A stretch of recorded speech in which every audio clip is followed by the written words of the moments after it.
Hello everyone, I'm back and I'm here to destroy a freshly promoted purple belt named Ryan. And I'm going to stay true to my word by blasting him with a double leg to destroy his kneecaps and land on him with heavy black belt pressure immediately, trying to pass this loose half guard. But I'm actually trying to get away from pressure passing in general, so even though I had a strong position, I let go of it so I can immediately roll over Ryan, and I'm using the guillotine pass. This is when I have a chin strap attached to him, and I have an underhook on the far arm so I can push him down, and I put my head in a very questionable position. The real secret is that I'm trying to steal this style from Andrew Tack and Dorian because I just absolutely love their style of jiu-jitsu. And maybe the training room isn't quite the same as at those high-level gyms, but I'm still going to treat Ryan like a grappling dummy. Ryan's trying to use good concepts by framing against me with straight arms, so I have to go against his skeletal strength. Too bad that's just a concept, because I'm still going to crush him when I have knee mount over his ribs, and I can put all my pressure against him, forcing him down to the mat, and I can hop onto another guillotine getting locked around his throat. I'm going to change the pace, however. When I switch to my hip, there's this split moment where I have his arms locked up and I switch my hands for the choke, but then I ponder doing a different technique, instead just take mount and let go of the guillotine completely. Now trust me, the submission I choose instead is so much nastier and it's pretty dirty. But I'm going to have to wait a second because Ryan pushed me off into knee mount and he's using his frames once again to create a base layer of defense. However, his defense doesn't work nearly as well if I'm able to ever grab his head. This allowed me to transition my butt over his ears and I'm locking him into a triangle. Instead of going for any choke, it's prison roll time. I need to congratulate him on his fresh purple belt by destroying his wrist and treating him like a day one white belt to tap him out with the wrist lock. I'd love to tell you guys that things go better for Ryan, but I'm not really the type of guy to let things go easy just because I tapped you one time, so I go in for a single leg this time, wrap around his back and throw him down into side control, and in less than 5 seconds of slapping hands, he's already in the same position he was at before, and I can already see the comment warriors wondering who gave him this purple belt. Who gave him that? We have to check that moment. In all seriousness, I think Ryan is a good purple belt, so don't be that guy. Anyway, I'm making sure that we're never going to beat the accusations by shoving my groin into Ryan to force him into a very non-manly position. Ryan, not wanting to lose his man card, turns into me hoping to establish half guard, but I was able to float past his legs before he could lock anything up. Keeping in the theme of prison rules, I'm trying to do Ryan dirty by going for a cheeky catch wrestling neck crank, but he's keeping his neck too far away, knowing what I'm trying to hit. It should look like this, where you're twisting the neck to get the tap, but Ryan's showing way too much resolve for that to happen, so I'm going to have to transition into a different attack. Now, if you're wondering how I'm creating so much pressure on top, it's because I'm not going to mount. I'm spending most of my time in side control and I rotate between north-south and staying perpendicular to his body.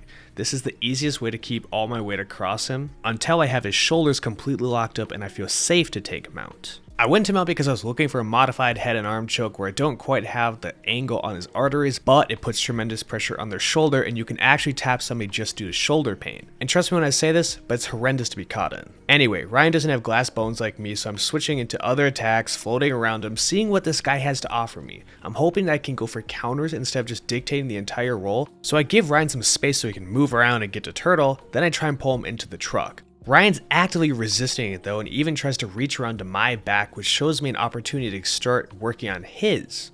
Pay attention to what Ryan's doing. I'm able to get my top hook in with the Kimura trap, but it's hard for me to bring the second one in unless I want to go all the way over his arms. This is going to make it so he can push against my leg if I'm not able to keep his arms pinned. I'd really love to be able to turn him over for the choke, but instead I switch it into the armbar when I find the angle to go perpendicular to his body and have a strong grip over his arm. Now, one way to break the lock is to try and go over it and hit a bicep crusher, but Ryan's trying to roll over the top of me, and if I commit too much, I'm going to lose the position entirely. Ideally, it looks like this, where you have full leverage to compress on their arm, but I guess that'll have to be for another day. Instead, Ryan times it perfectly, spins into me, and makes me look like a white belt losing the armbar, so I get revenge by throwing him to the world's strongest guillotine. Third time's the charm for Ryan, the standing department, so let's see how it goes. The first time was a blast double, second time was a blast single, and the third, well honestly he should just be pulling guard at this point.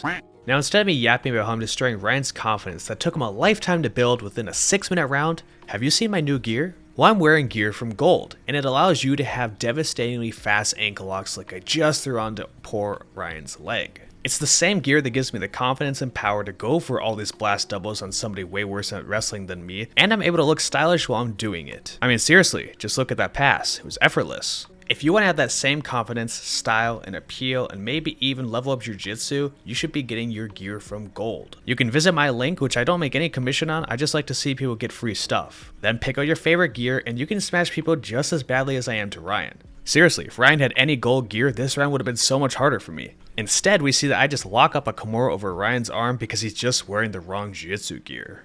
If you don't want to have your hopes and dreams shatter like Ryan, check out Gold's gear and see what they have to offer you. Now back to the Spotify premium version of commentary. Ryan's showing off why he really needs to attend my wrestling classes because he tried to scoop up my leg and instead I scooped up his arm. This position comes with dire consequences because I'm on his back and I've isolated both of his arms and can start setting up any choke I want. Initially, I go for the guillotine and everything's looking really pretty, but you know what'd be cooler is if I put my cowboy hat on and I started riding Ryan. Pause. You know what I meant. Well, it turns out Ryan didn't want to be treated that way, so he rolled into open guard, which is a great opportunity for me to do some more passing. I snap his head down so I can do a loose knee cut. The loose knee cut is great because it already puts me in front head where it could, again, transition to attacks like the guillotine, but I prefer to have my meals cooked, so I'm going to float over Ryan until he gives me exactly what I want. I latch onto another guillotine, go all the way into mount, and I squeeze the life out of him to get the final submission of the round. Thanks for watching. If you want to master the guillotine, make sure to check out my website.